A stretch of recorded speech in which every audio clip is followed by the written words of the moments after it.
On May 28, 1960, two amateur radio operators in Turin, Italy, intercepted a transmission from a Soviet spacecraft they were not supposed to know existed.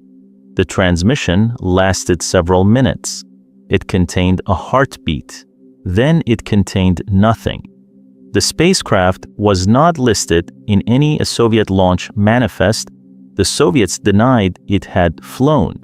The heartbeat, recorded on magnetic tape, analyzed by technicians in the years that followed, was never officially explained. These two men, working from a self-built tracking station in the Italian countryside, would go on to intercept 4 more transmissions across the following 3 years. A cosmonaut reporting in distress before falling silent, a woman's voice, in Russian, calm and then increasingly desperate, describing rising heat inside a capsule, a transmission that contained coded SOS signals followed by nothing. Every one of these recordings predates or runs parallel to Soviet missions the USSR publicly acknowledged. Every one of them was denied by Moscow. Several have never been satisfactorily explained by any alternative hypothesis. What the brothers recorded may be evidence of the darkest program in the history of human spaceflight. A series of manned Soviet missions that went wrong, that killed cosmonauts the Soviet Union had publicly denied existed, and that were erased so completely the men and women involved cannot be confirmed as having lived, let alone died. Or the recordings may be something else entirely. The investigation that follows will tell you what the evidence confirms, what it does not confirm, and where the line between documented Soviet cover-up and genuine historical uncertainty actually runs. That line is not where most tellings of this story put it. If this is the kind of briefing you want more of, hit subscribe and stay with me. The mission begins now. Open the historical file.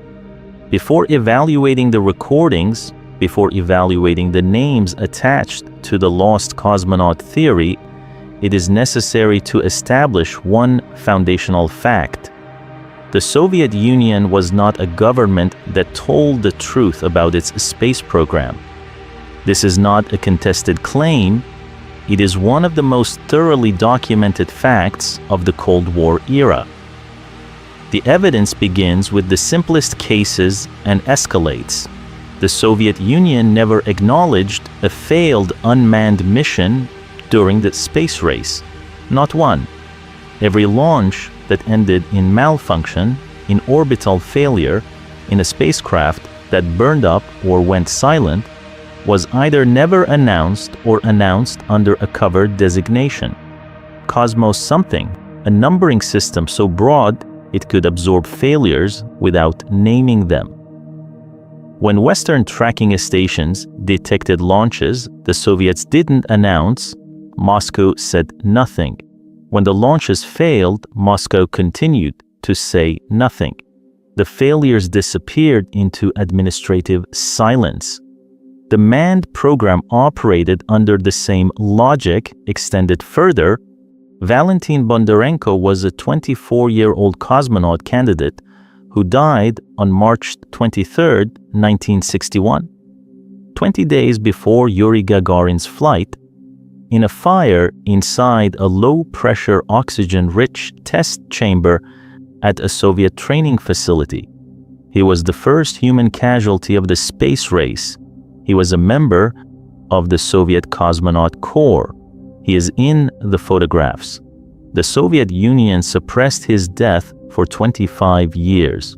Bondarenko's name was removed from group photographs of the Cosmonaut Corps. His file was classified. His existence was not publicly acknowledged until 1986, when Glasnost opened the archives far enough for his story to surface. For a quarter of a century, a dead cosmonaut had been edited out of the official record so completely that Western space researchers were unaware he had existed. When his story finally emerged, the evidence was overwhelming and uncontested. The photographs still existed. The documents still existed. The people who had known him were still alive. If the Soviet Union suppressed the death of a cosmonaut who died on the ground in a training exercise 20 days before the first manned flight, the calculation about what they might suppress regarding a manned flight that failed is not theoretical. It is a question about how far a documented pattern extends. Grigory Nelyubov was another cosmonaut, one of the original 20 selected for the Soviet program, the same group that included Gagarin. He was, by multiple accounts from colleagues and trainers, among the most technically gifted in the Corps. He was potentially a first or second in a line for the mission that became Gagarin's flight. He was removed from the Corps in 1961 after a minor disciplinary incident, transferred to a remote posting in the Soviet Far East, and spent years watching the program he should have been part of proceed without him. He died in 1966, apparently by suicide, stepping in front of a train. His name and image were removed from all official photographs and documents. He was erased, not because he had failed politically, not because he had committed a serious crime, because he had been removed from the program, and the Soviet state's approach to people who were removed from classified programs was to make them administratively cease to exist. These are confirmed cases, documented, archivally verified, names, dates, photographs with and without the people who were removed. Now bring up the question the records leave open. If a cosmonaut died not on the ground but in a space, on a mission the Soviet Union had never publicly acknowledged, the erasure would not have been more difficult. It would have been simpler.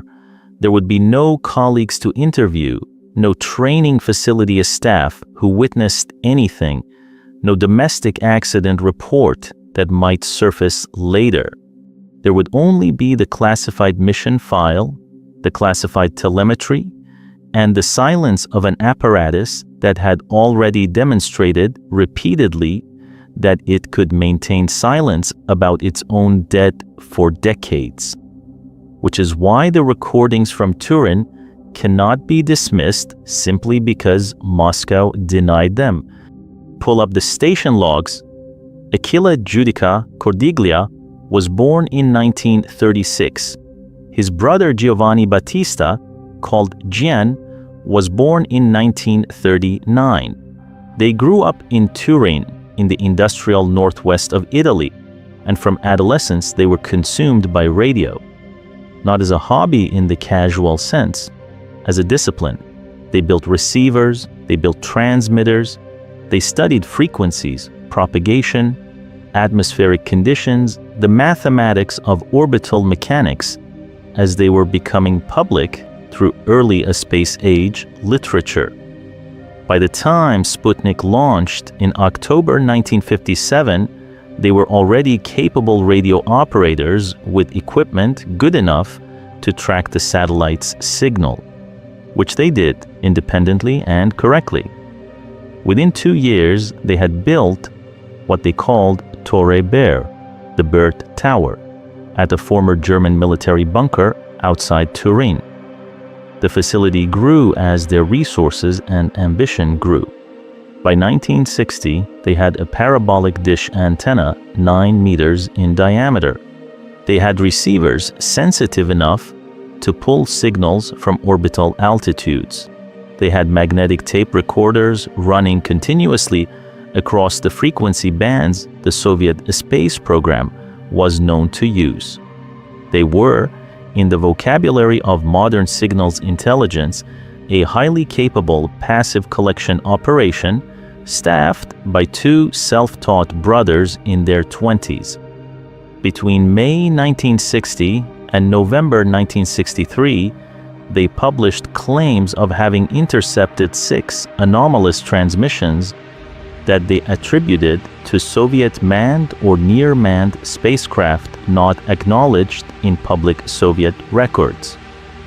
They released the recordings. They were analyzed by journalists, by radio engineers, by Italian academic institutions, and eventually by Western intelligence agencies who did not share their conclusions publicly. The Judica-Cordiglia became famous in Italy, then internationally, then infamous, accused of fabrication, defended by supporters, caught in a controversy that has never been formally resolved. Here is what each recording contains, not what it was claimed to contain. What is on the tape: the first interception, May 28, 1960.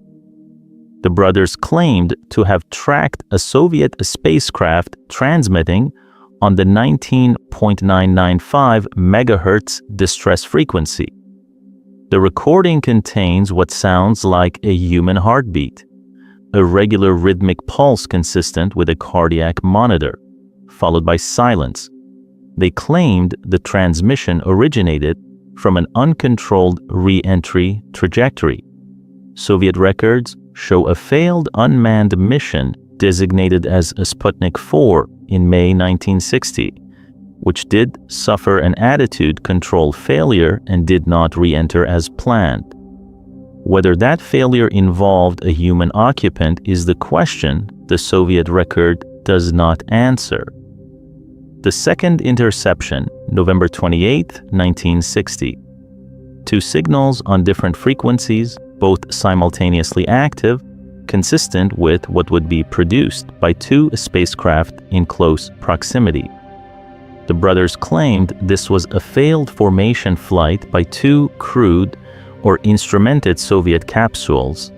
The transmissions included what appeared to be coded signals in the pattern associated with Soviet spacecraft identifiers.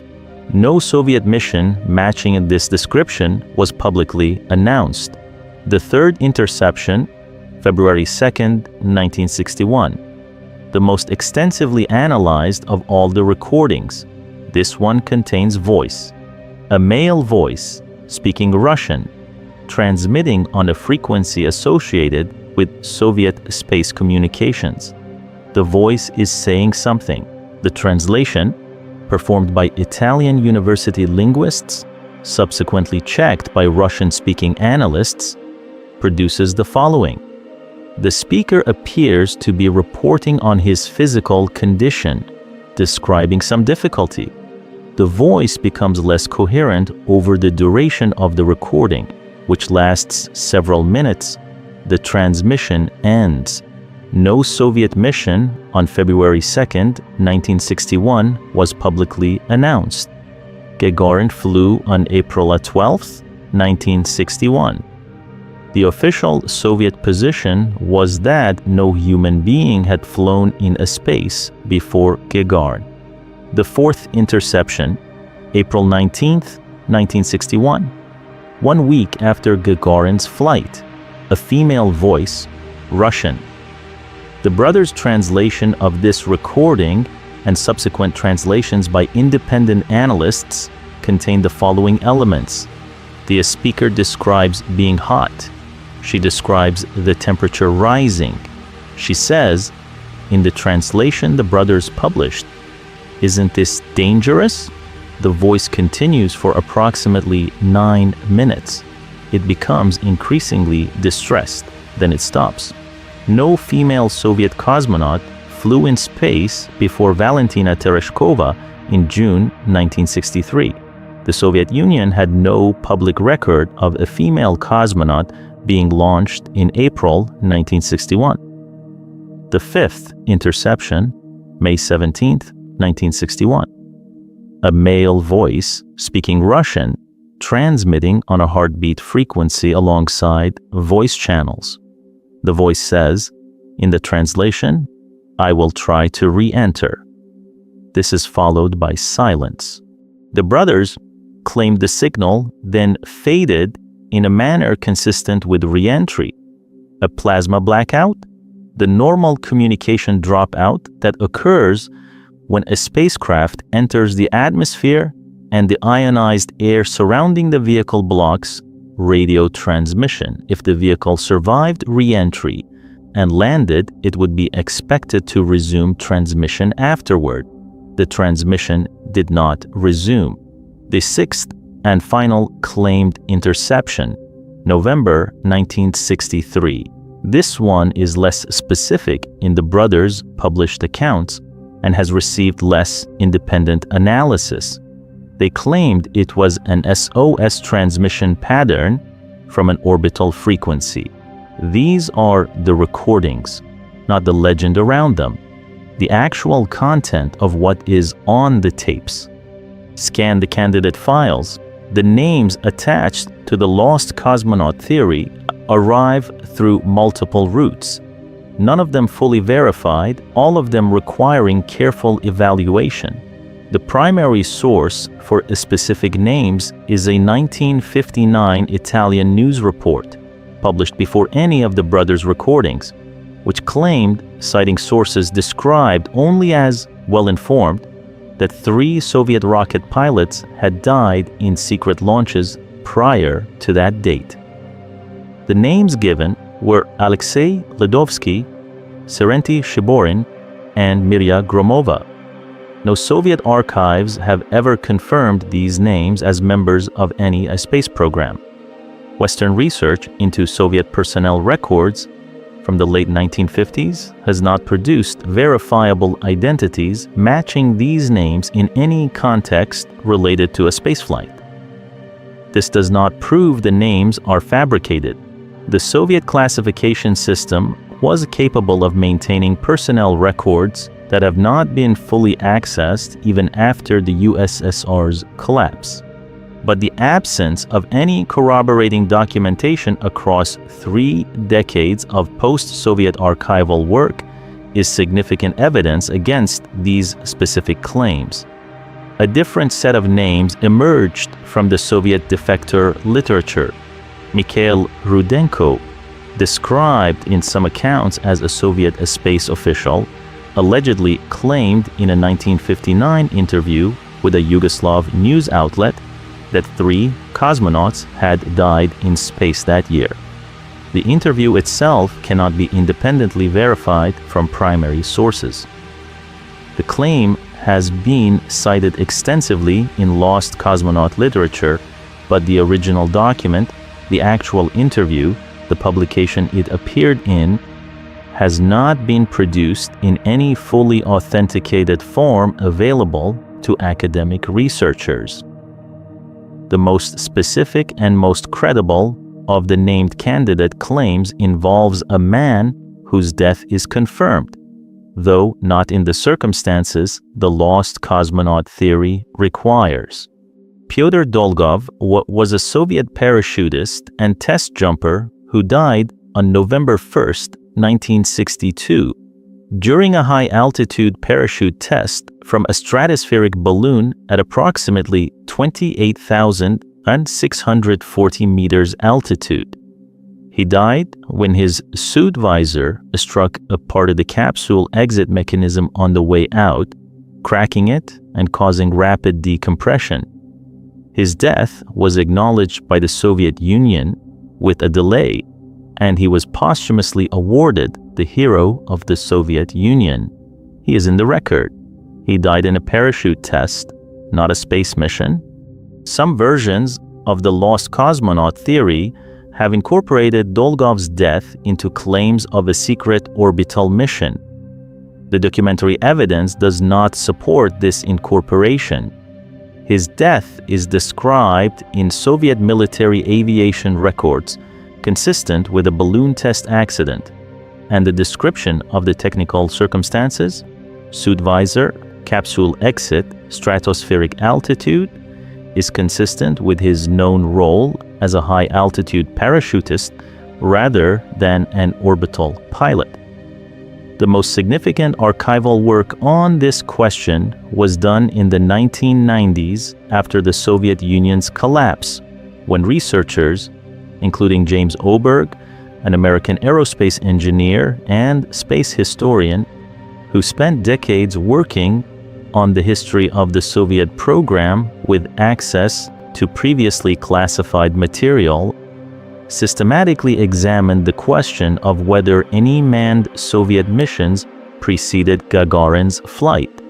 Oberg's conclusion, based on extensive document examination and interviews with Soviet program veterans, no confirmed evidence supports the launch of any human being on a Soviet spacecraft before April 12, 1961. The records examined showed a program that was building toward manned flight, that had failed several unmanned precursor missions, and that had experienced the death of Bondarenko on the ground. They did not show in the material Oberg and his colleagues accessed the launch of a human being who did not return. The qualifier in the material accessed is important. Not all Soviet archives are fully open. Specific categories of KGB records, GRU records, and certain Ministry of Defense files remain partially or entirely classified in the Russian government's current archival structure. The argument from absence, no evidence found, therefore it didn't happen, is not fully applicable to a system whose records are not fully accessible. This is the genuine ambiguity at the center of the lost cosmonaut question. Not that the evidence is equal on both sides, it is not. The balance of evidence as it currently exists in accessible records points against the existence of confirmed pre-Gagarin manned missions that resulted in deaths. But the balance of evidence exists against the backdrop of a classification system that demonstrably concealed deaths, demonstrably erased people from records, and demonstrably maintained those erasures for decades. That background does not prove the recordings are authentic. It prevents the recordings from being dismissed simply because Moscow denied them. Open the signals analysis file. The question of what the Judica-Cordiglia recordings actually are, authentic transmissions from Soviet spacecraft or something else, has been examined by several categories of investigators with different capabilities and different conclusions. The Italian academic analysis, conducted in the early 1960s, primarily at the University of Turin, and by independent radio engineers commissioned by Italian newspapers, concluded that the recordings were technically consistent with transmissions from orbital altitudes. The frequency characteristics, the signal propagation patterns, the Doppler shift signatures, the way a signal changes frequency as a source moves toward and then away from a fixed receiver, which is measurable and distinctive, were analyzed and found to be consistent with what a source in low Earth orbit would produce. This analysis is not trivial. Producing a convincing fake Doppler signature for a transmission from orbital altitude requires either a moving transmitter or signal processing equipment that would have been both expensive and specialized in 1960. The brothers did not have that equipment. Their station was a receiving station. The voice analysis on the recordings containing a speech, principally the February 1961 and April 1961 recordings, has been performed by multiple independent analysts across different eras.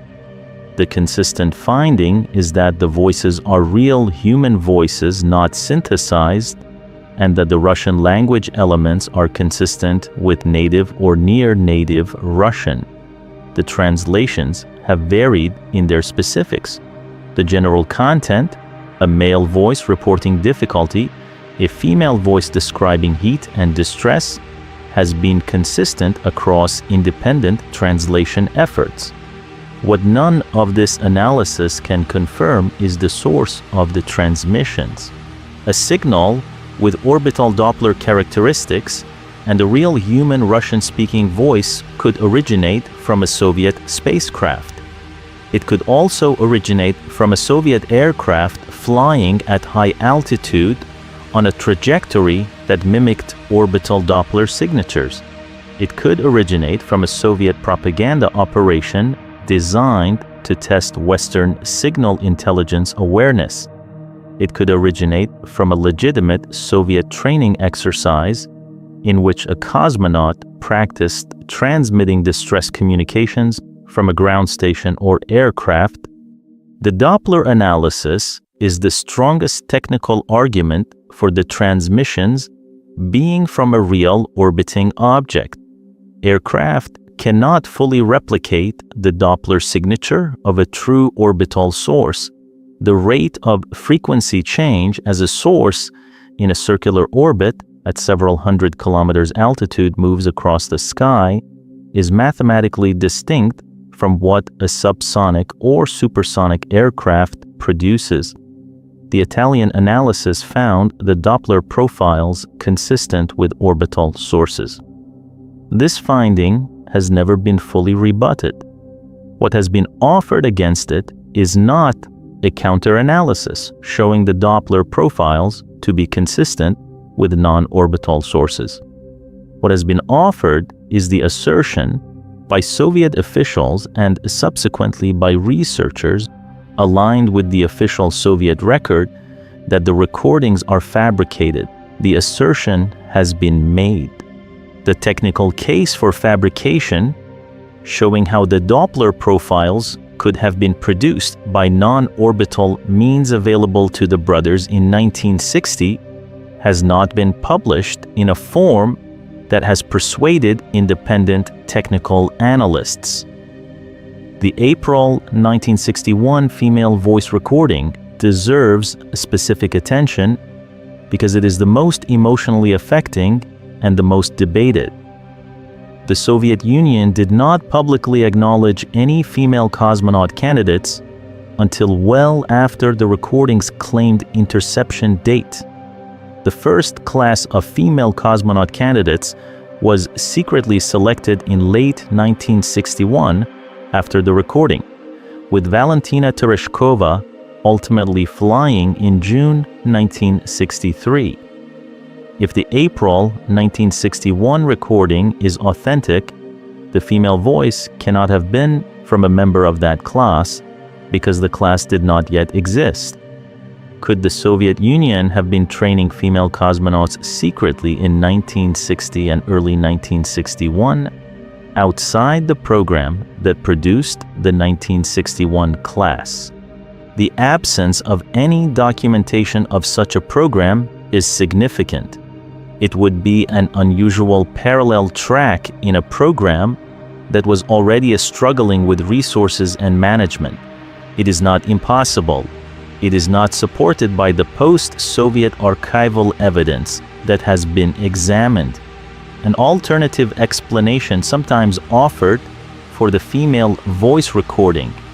It was a legitimate Soviet communication test using a female operator, not a cosmonaut, not a spacecraft, and the brothers' interpretation of heat and distress reflects either translation error or motivated listening. The recording's content in this reading is a female radio operator conducting a normal test transmission that the brothers' ears and expectations shaped into something it was not. This explanation requires accepting that the Doppler profile, the strongest technical evidence for an orbital source, was either incorrectly analyzed or was produced by an aircraft whose flight path happened to mimic orbital mechanics. Neither is impossible. Neither has been demonstrated. The recordings remain, in the formal sense, unresolved, not proven authentic, not proven fabricated, technically consistent with orbital transmissions, contextually surrounded by a documented pattern of Soviet cover-up, denied by Moscow without a counter-analysis that addressed the technical evidence. Read the program's internal record. The Soviet cosmonaut selection and training program of 1959 and 1960 was substantially documented through post-Soviet archival research. 20 cosmonauts were selected in 1960 as the primary core. Their names are known, their training records have been examined. Their subsequent careers, some flew, some were removed from the Corps for medical or disciplinary reasons. Some died in accidents or of illness, can be traced. Within this documented group, the evidence does not support any member having been secretly launched and killed before Gagarin's flight. The paper trail, medical records, training logs, assignment documents shows a program working toward a first manned flight that it achieved in April 1961.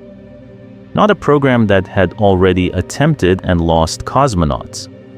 But the documented group may not be the complete picture. The Soviet program had, before the 1960 cosmonaut selection, a history of using military test pilots and aviation specialists for experimental high-altitude and high-speed work that bordered on a spaceflight. The boundary between aviation test program and space program in Soviet terminology was not always clean. Programs existed under military classification for manned high-altitude research using pressure suits and experimental vehicles that were administered separately from what became the official cosmonaut program. Could individuals involved in those programs have been exposed to risk profiles equivalent to early spaceflight without being classified as cosmonauts? This is not a fringe question. It is a serious archival question that as space historians have engaged with directly, and that the available records do not fully resolve. The category of pre-Gagarin unofficial manned space attempts is not, from the historical evidence, plausible as a description of an attempt to win a public race by secretly launching cosmonauts before the officially announced program was ready. That framing, the most dramatic version of the lost cosmonaut theory, requires the Soviet program to have been further advanced in 1960 than the engineering record supports. The vehicles being tested in 1960 and early 1961 were not reliably enough controlled for Moscow to have been confident in launching a human being and retrieving them. The Vostok program's unmanned precursor missions, several of which failed, show a program debugging fundamental systems across late 1960 and early 1961. What is more plausible, not confirmed, but more plausible than the dramatic version, is a different category. Test subjects used in suborbital or near-orbital profiles as part of biometric research under military classification, whose deaths were absorbed into the general silence that surrounded all Soviet aerospace fatalities. Not cosmonauts in the official definition. Not missions aimed at winning a public race. Something more ambiguous. Experimental subjects in the boundary zone between aviation medicine and spaceflight in a program that the Soviet state found it convenient after Gagarin's success to ensure no one ever asked about. This reading of the evidence is speculative. It is offered not as conclusion, but as the framework within which the recordings most plausibly make sense if they are authentic, not as evidence of a secret space race being run in parallel to the official one, but as evidence of a research program whose casualties the Soviet state had the motive, the capability, and the documented history of treating as administrative non-events. Pull up the declassified record, The Soviet archives that have been opened since 1991 have produced substantial new documentation on the early space program. The access is real, the new information is real, and the new information has both strengthened some aspects of the lost cosmonaut hypothesis and undermined others. What the post-Soviet record strengthened, the scale and systematic nature of Soviet information suppression is larger than even Cold War-era critics suggested. The Bondarenko suppression was not an isolated case. Multiple fatalities in the aviation and aerospace testing community were managed through classification that persisted for decades. The culture of suppression was institutional, not episodic. When researchers assumed after Gagarin that the Soviet program had probably lost people and covered it up, they were not paranoid. They were accurately reading the institutional pattern. What the post-Soviet record undermined, the specific named candidates of the most dramatic lost cosmonaut claims, the Italian newspaper names from 1959, the defector testimonies that cannot be sourced to verifiable primary documents, have not been corroborated by anything in the opened archives. If Alexei Ladovsky or Serenti Shiborin or Mirya Gromova were real people who died in Soviet space tests, their names do not appear in the KGB personnel files, the Ministry of Defense records, or the Air Force records that have been examined by researchers with access to those archives. This absence is not definitive, but it is meaningful. The GRU, Soviet military intelligence, has not made its records from the relevant period fully available. Certain categories of experimental aviation records from the late 1950s remain classified under the Russian government's current framework. The argument that what hasn't been found is hiding there is unfalsifiable by design. It cannot be ruled out. It also cannot be accepted as evidence. James Oberg, whose work on this question represents the most thorough Western research effort, stated his position this way: the lost cosmonaut claims are not proven, not disproven, and the responsible conclusion is that the balance of available evidence does not support them, while the institutional context does not allow them to be dismissed. He held that position across decades of work, and the post-Soviet archive openings that he was able to access did not change it in either direction. The recordings occupy a specific position in this framework. They are the only physical evidence, actual recorded electromagnetic signals, that the lost cosmonaut hypothesis rests on. Everything else is claimed testimony, uncorroborated names, archival absence. The recordings are tapes, they exist, they can be analyzed, and the analysis that has been done on them has not produced a definitive verdict in either direction. The Judica-Cordiglia brothers, for their part, never abandoned their position. Achille died in 2015. Giovanni Battista, Gian, was still alive as of the early 2000s in his 80s and continued to maintain that what they recorded was what they said it was. They were never paid large sums for the recordings.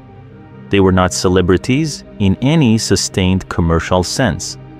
They were, by most accounts of those who met them, exactly what they appeared to be: two brothers who had built something extraordinary in a bunker outside Turin and had captured something on tape that they could not fully explain and would not retract. This does not prove they were right. Sincere belief and accurate recording are not the same thing. But the charge of fabrication, which requires the brothers to have manufactured orbital Doppler signatures, synthesized convincing Russian voices, and maintained a lie without contradiction across 60 years requires a level of sophisticated deception that no one has demonstrated they had the capability or apparent motive to execute. Close the mission briefing. Pull out the final report.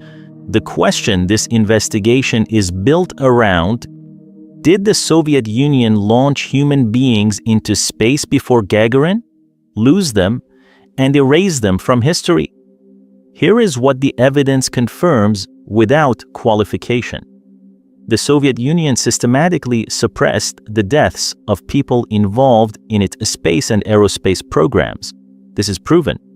Valentin Bondarenko died 20 days before Gagarin and was erased from the record for 25 years.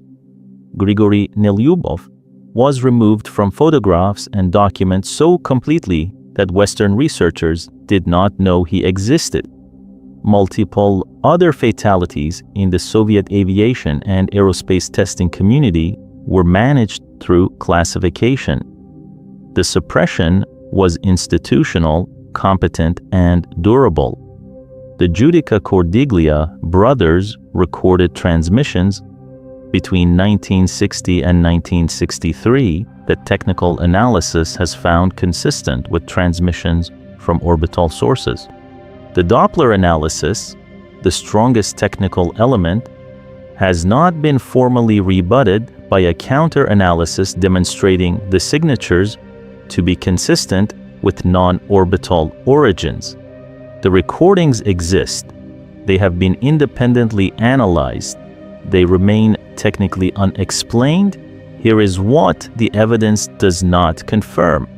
The specific named individuals most frequently cited in lost cosmonaut accounts, Ledovsky, Shiborin, Gromova, and others from the 1959 Italian news reports, have not been corroborated by any post-Soviet archival examination of the relevant personnel records.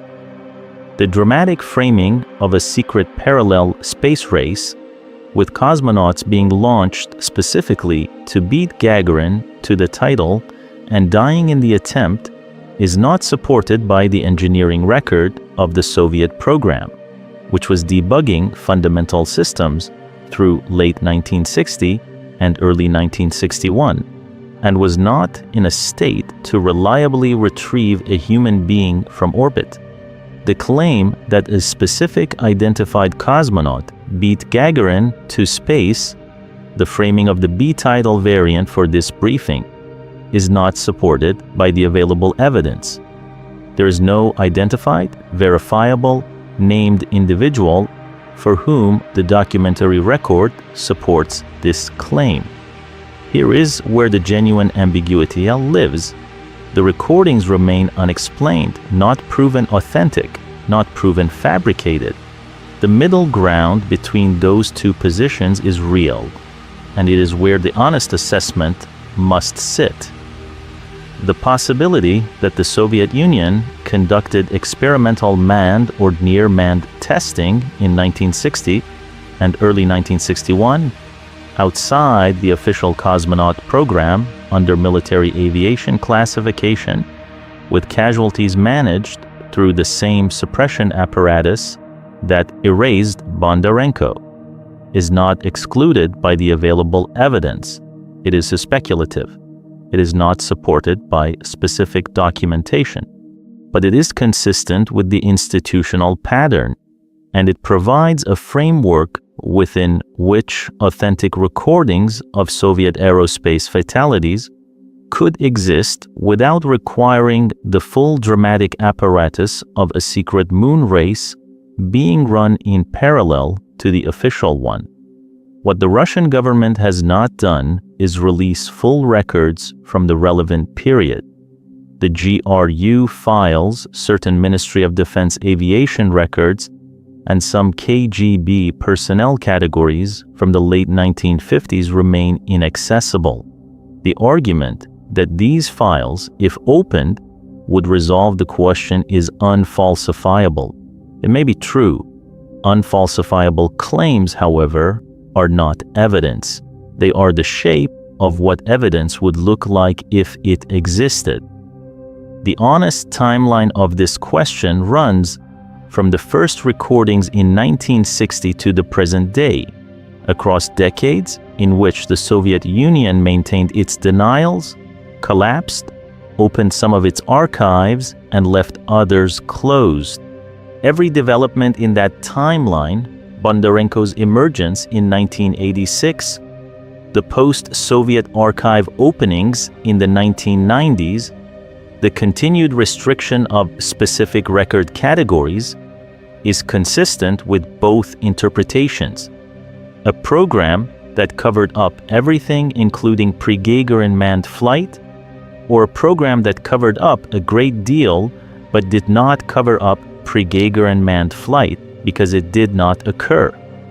The difference between those two interpretations cannot, with the currently available evidence, be definitively resolved. There's a specific detail about the April 1961 female voice recording that has never been fully processed in the public discussion of the lost cosmonaut question, and it belongs in the final record. The recording was made 1 week after Gagarin's flight, April 19, 1961. The Soviet Union had, days earlier, announced to the world that a human being had orbited the Earth and returned safely. The announcement was enormous. The political triumph was total. The propaganda value was exploited to the maximum. The entire machinery of Soviet public communication was oriented in April 1961 toward Gagarin. 1 week after that announcement, the brothers in Turin recorded a female voice in Russian, describing rising heat in what they interpreted as a spacecraft. If the recording is fabricated, if the brothers manufactured it, the timing is strange. A fabricator seeking attention would logically have placed a dramatic false recording before Gagarin's flight, not after it, when the Soviet program was at its moment of maximum public success and any counter-narrative faced the highest skepticism. Making up a dying female cosmonaut 1 week after the world had celebrated Gagarin's safe return is not an obvious strategy for a hoaxer seeking credibility. If the recording is authentic, the timing suggests something about the Soviet program's tempo in the weeks around Gagarin's flight, a period of intense activity, multiple test preparations, and the kind of rushed operational pace that characterized programs under political deadline pressure. April 1961 was not a period in which the Soviet space program was resting. It was a period in which every program element was being accelerated by the political success of what had just been achieved. Neither of these observations proves anything.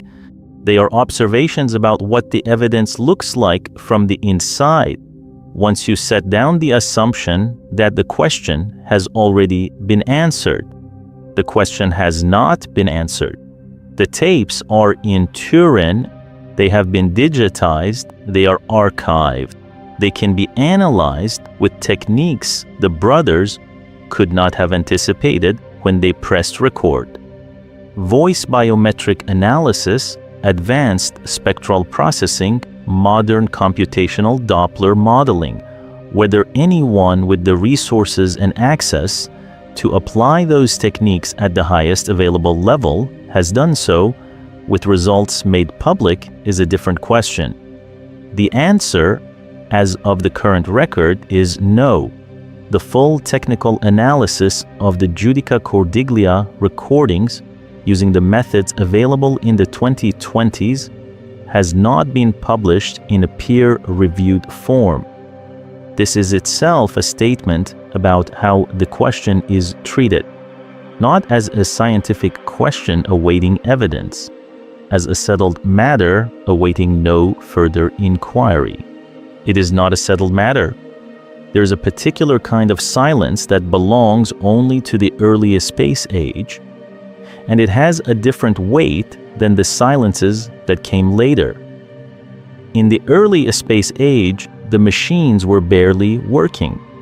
The men who flew in them, and in the Soviet program, possibly the men and women who flew in machines that did not work, were operating at the absolute edge of what the physics and the engineering of that moment permitted.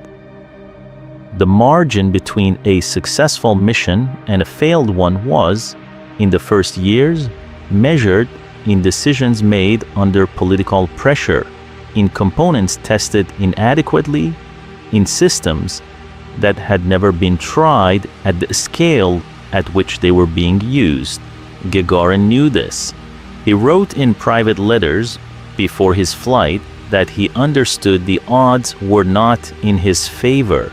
He flew anyway. This is the part of the story that the flag planting and the ticker tape parades can obscure. These were people who understood they were at the edge and went there with full knowledge of what being at the edge meant. If others went before Gagarin and did not return, and the honest answer is that we do not know whether they did, then the silence around them is the cruelest kind of silence. Not the silence of indifference, the silence of a state that had decided they did not need to be remembered because remembering them would cost something the state was not willing to pay. They would have gone to the edge knowing what it meant, the same as Gagarin did. They would have been trained, prepared, committed to the mission. And then they would have been removed from the photographs. The Soviet space program produced extraordinary things.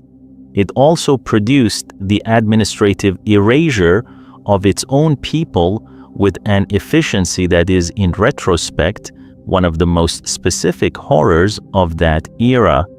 The confirmed cases, Bondarenko, Nelyubov, others who were removed from records for reasons that served the state rather than the historical truth, are the baseline. The baseline is disturbing enough. The recordings from Turin do not sit above that baseline, they sit within it. Two brothers with a dish antenna in an Italian field pointed at the sky, catching something on magnetic tape that no one in authority wanted to explain. In a decade when the sky was full of things no one in authority wanted to explain. What they caught is still there. The tapes are still there. The frequency signatures are still there. The voices, real human voices, speaking Russian, saying things that translations have consistently described as expressions of difficulty and heat, and the end of something, are still there. Whether those voices belong to people who are in the record or to people who were removed from it is the question that 60 years of denial and partial disclosure and archival incompleteness have not resolved. The file closes here without a verdict that the evidence cannot support. What it closes with instead is the record itself, the technical analysis, the confirmed cover-ups, the named individuals who cannot be verified, the unnamed individuals who may not need to be named to matter, and the understanding that a question is not answered by the fact that the people most able to answer it chose not to. The tapes exist. The silence that surrounded them was chosen. And the distance between a chosen silence and a guilty one is, in this case, a distance. The available evidence cannot fully cross.